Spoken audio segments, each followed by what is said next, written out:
Salut à tous, j'espère que vous allez bien, que vous vous portez bien.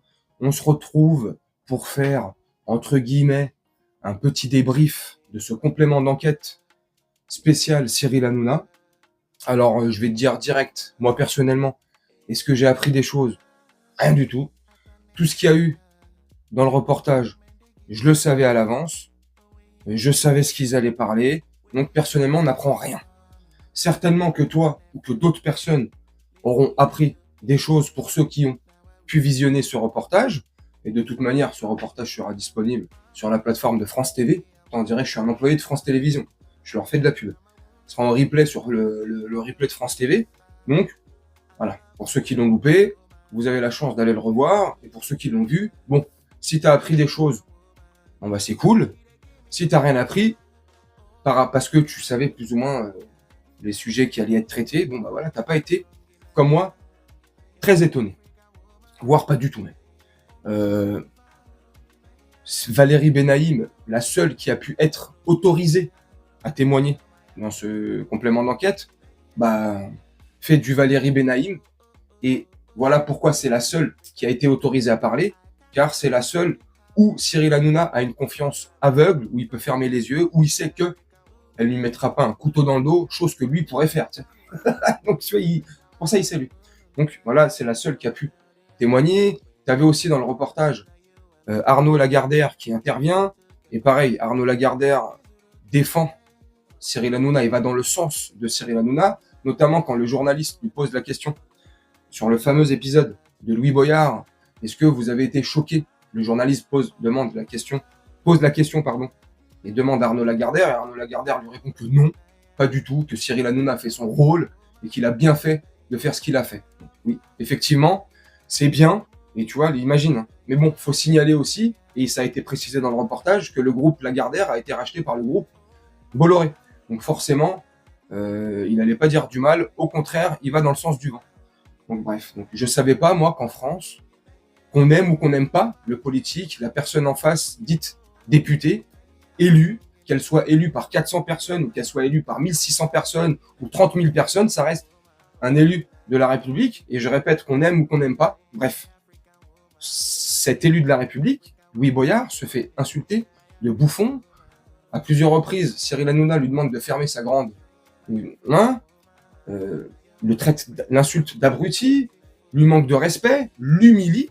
Le lendemain, font une spéciale Louis Boyard pour le défoncer, et ça a été parfaitement montré et démontré dans le reportage de complément d'enquête, comment le lendemain, l'équipe d'Hanouna et d'Hanouna, ils ont tout mis en place avec les chroniqueurs pour défoncer Louis Boyard, aller dans le sens d'Hanouna. Bref, on apprend aussi dans ce reportage, pour ceux qui ne le savaient pas, que tout est organisé, que les chroniqueurs n'ont pratiquement pas leur mot à dire, que c'est des marionnettes, que c'est des pantins bêtement utilisés par Cyril Hanouna. Ça, pour ceux qui le savaient, bon, voilà, on n'a rien appris. Il y a aussi Julien Cazard qui est intervenu dans le reportage ou qui témoigne des méthodes très peu orthodoxes de Cyril Hanouna, ou quand Julien Cazard a eu le malheur de refuser un projet qu'Hanouna avait pour lui sur la chaîne C8, il a été menaçant, il l'a menacé à plusieurs reprises au téléphone, il l'a appelé à 2 reprises, si je dis pas de bêtises, pour l'insulter, pour le menacer, pour lui dire qu'il fallait qu'il se méfie car il connaissait des gens. Bref, des méthodes de voyous.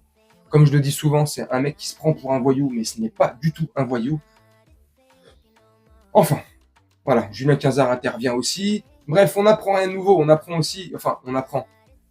Il est question et sujet dans le reportage de son fameux yacht, de ses détournements d'argent, comment il détourne les trucs, comment avec des sociétés, écrans, trucs, il auto-loue, il fait des locations, machin, pour, voilà, à mon sens, hein, ça engage que moi, mais détourner un maximum d'argent. Dans le reportage, il parle aussi des employés de ces yachts.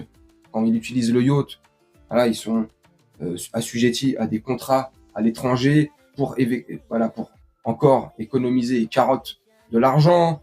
Il avait pour aussi consigne donnée à son capitaine, celui qui pilotait son bateau et son équipage, de ne rien dire à personne. Fallait pas que ça fuite qu'il avait un yacht et que par moment il se promenait avec son yacht vers Cannes. Enfin bref, Tu vois?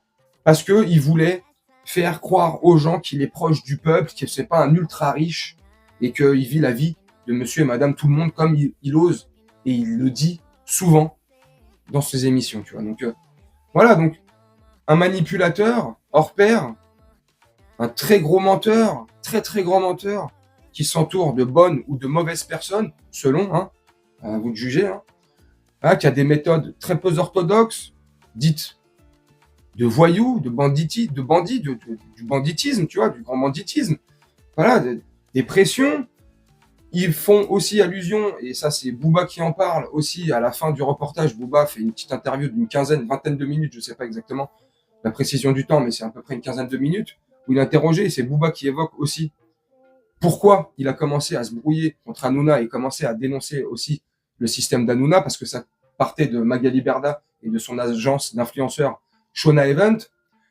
Et quand il enquêtait comme ça, avec ses ratpi, ses pirates, il voyait que Hanouna était dedans, qu'il avait des billes dans la société Shona Event, qu'il était actionnaire, et au-delà d'être actionnaire, qu'il était aussi vendu comme influenceur dans cette même agence, au même titre que les autres influenceurs de télé-réalité. Et ce qui a énervé Booba, c'est ce que Booba dit dans cette interview, c'est que derrière, nous on fait un travail de sape pour dénoncer ce système de dropshipping, bref, des influenceurs, des influvoleurs, et que lui, le lendemain, dans les émissions, il leur redore le blason, et il fait croire aux gens qu'il est au courant de rien, il sait pas de quoi il parle, il sait que il est juste associé par le biais de sa boîte de production Banijé ou je sais plus quoi, mais qu'il n'est pas au courant des influenceurs, il sait pas de quoi ça parle, il sait même pas de quoi ce qu'on lui reproche à Magali Berda, pardon, je bafouille. Enfin, tu vois, il sait pas. Et à la télé, il dit ça, donc il prend les gens, forcément, et ses fans, forcément, pour des cons, encore et encore. Donc c'est ça qui a commencé à titiller Booba. Bref, ça a parlé de Shona Event, de son bateau, détournement, des sociétés écrans pour détourner de l'argent, hein. Tout ça, ceci, cela. Ces méthodes un peu mafieuses, comme ça, sur ce qu'il pourrait exercer sur ses chroniqueurs ou sur des anciens chroniqueurs, ou ce qu'il a pu faire sur Julien Cazard ou un ancien animateur qui avait sur Virgin Radio. Il est aussi intervenu dans ce reportage en 2016. Bref, quand il avait refusé de travailler avec Cyril Hanouna parce que il estime que Cyril Hanouna est très homophobe sur les bords. Bref, voilà, donc moi j'apprends rien on n'apprend rien de nouveau. Ça n'entachera pas son empire.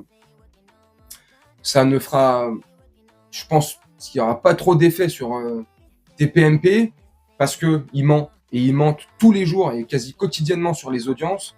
Encore hier, ils sortent un chiffre de 2,3 millions de téléspectateurs. Alors ça représente, quand tu vas vérifier après les trucs de médiamétrie et tout ça, on ne sait pas où il a pris cette tranche, ce chiffre.